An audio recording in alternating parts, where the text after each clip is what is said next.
s'agit d'un programme qui est financé par l'Agence suédoise de développement et de coopération internationale et qui, à travers Save the Children de Suède, est en train de mettre en œuvre ce programme-là avec Save the Children International, avec d'autres organisations dont Gore Institute. Et nous sommes là aujourd'hui dans le cadre de la mise en œuvre d'une des activités de ce programme qui porte sur le suivi et l'évaluation de l'espace civique axé sur les droits de l'enfant.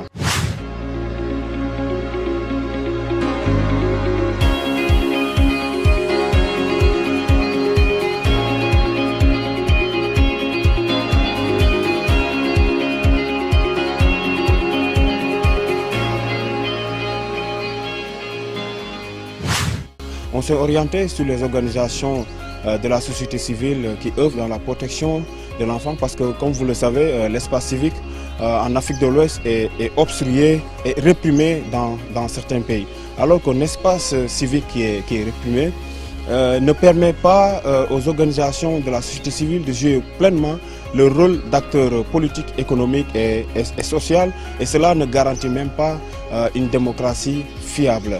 C'est pourquoi nous sommes là aujourd'hui avec ces organisations pour qu'il y ait un cadre d'échange et d'analyser certaines données en matière d'espace civique.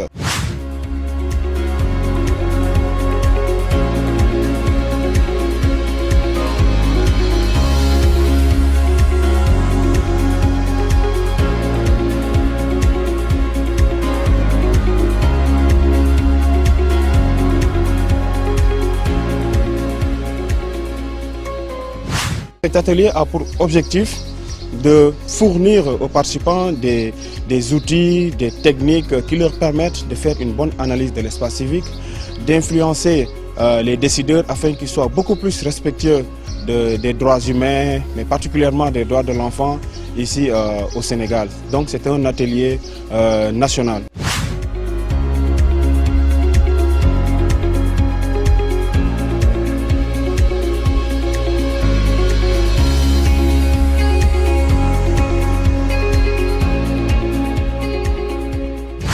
Durant ces 3 jours-là, les participants auront l'occasion également de partager, d'échanger et de créer une synergie d'action afin de faire de l'espace civique un environnement favorable à l'exercice des droits humains au Sénégal.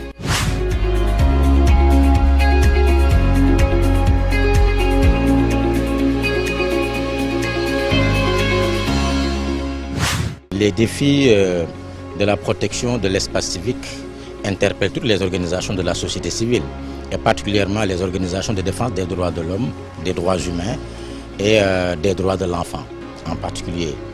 Pourquoi? Parce que l'espace civique, c'est comme l'oxygène pour nous autres organisations de la société civile. On ne peut pas évoluer dans le cadre de nos actions de plaidoyer si on n'a pas un espace civique sûr et ouvert. Et le constat qui est fait, c'est que dans beaucoup de pays africains et particulièrement aussi au Sénégal, le contexte actuel le montre à suffisance. Si l'espace civique est fermé, les organisations de la société civile ne peuvent pas faire correctement leur travail.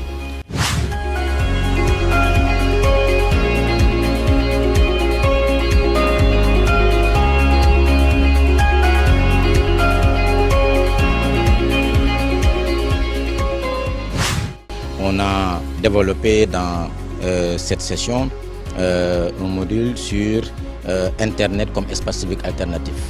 Et on a essayé de voir dans quelle mesure, parfois, les organisations de la société civile, les défenseurs des droits humains, les lanceurs d'alerte et autres activistes sont traqués jusque dans l'espace virtuel, c'est-à-dire sur Internet.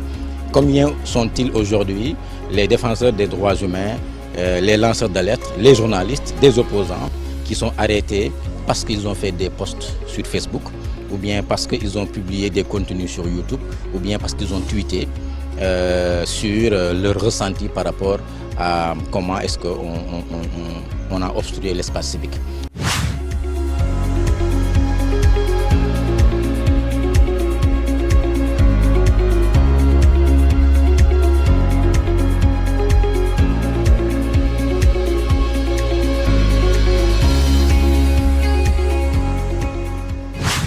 si les organisations de défense des droits de l'enfant considèrent à tort qu'elles ne sont pas concernées par la protection de l'espace civique, c'est qu'elles n'ont pas compris les enjeux. Et justement, ce qu'on a vu durant cette formation, c'est que toutes les organisations qui étaient représentées se sentent entièrement concernées par la défense et la sauvegarde de l'espace civique parce que c'est leur oxygène. Sans espace civique, ils ne peuvent pas travailler.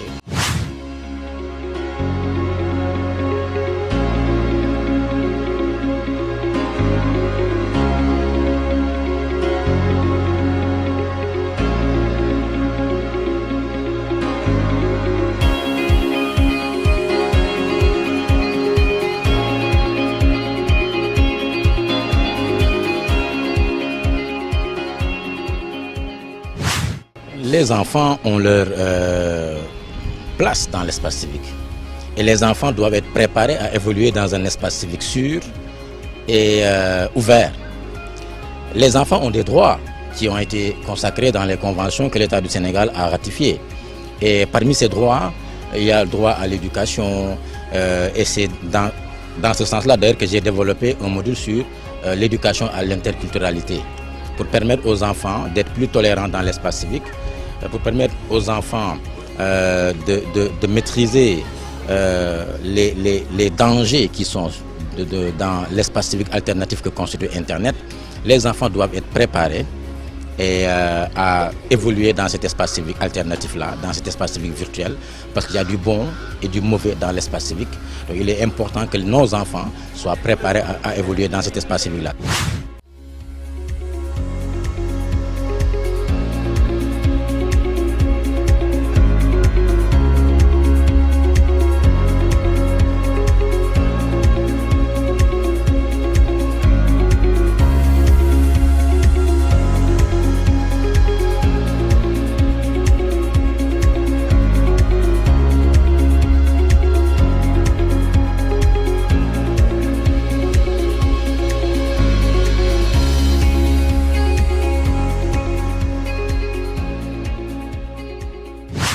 Puisque les enfants ont des droits qui sont reconnus, il faut aménager à ces enfants-là un espace civique pour que ces enfants puissent grandir en paix, avoir le droit à l'éducation et se renforcer en termes de compétences, de skills pour pouvoir grandir en étant conscients qu'ils vont évoluer dans un espace civique de sécurité qui va défendre leurs droits. Ils auront la liberté d'expression, ils auront la liberté de réunion.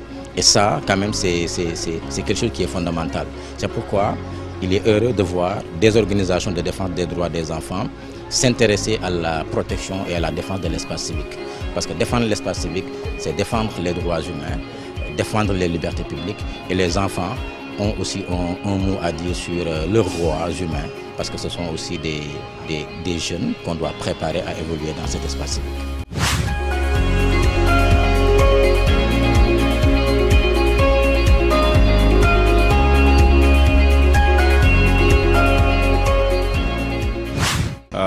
I am quite privileged to be part of this 3 days. Prendre part à cette formation de 3 jours sur l'analyse et le suivi de l'espace civique est un privilège pour moi.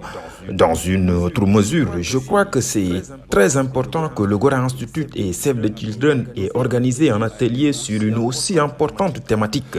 Depuis que je travaille dans la société civile il y a maintenant une vingtaine d'années, je n'ai jamais eu le privilège et l'opportunité de comprendre les aspects liés à l'espace civique. Aujourd'hui, nous comprenons que l'espace civique fait allusion à la politique institutionnelle du pays, à la manière dont cette politique est menée pour faciliter l'accès à l'information, ce qui nous permet ainsi de travailler à renforcer la gouvernance et les principes démocratiques, mais également de s'assurer que nous vivons dans un cadre de paix et de sécurité, mais aussi et surtout que des élections libres, transparentes et pacifiques puissent se tenir dans un contexte de protection des droits humains pour tous. We have peace and security, but equally what is more also important is to ensure that democratic and peaceful elections have been held in the country within the context of preserving and protecting the fundamental human rights of all.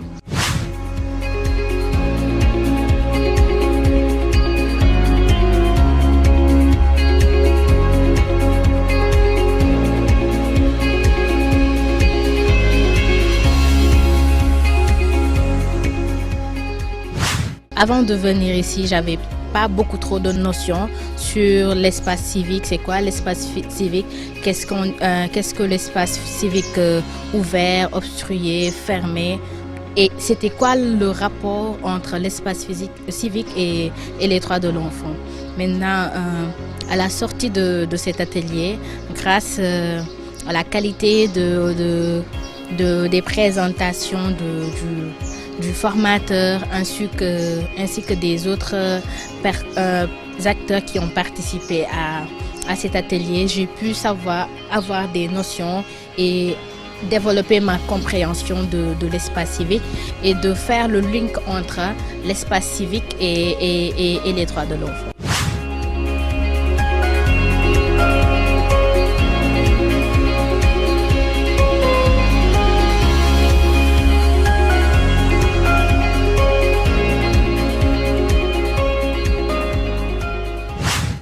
Why it is so important? Vous savez pourquoi c'est important pour moi d'être à cet atelier? Parce que la protection des enfants est un défi majeur des OSC travaillant en Gambie pour le bien-être et la promotion des droits de l'enfant. C'est donc une opportunité de prendre part à cet atelier pour comprendre davantage comment renforcer notre stratégie de plaidoyer au niveau national et comment engager notre gouvernement de la meilleure des manières à créer un environnement propice pour un espace civique élargi afin de permettre aux OSC mais aussi à d'autres ONG de travailler efficacement en vue d'une meilleure protection des droits et du bien-être des enfants. And the right and welfare of children.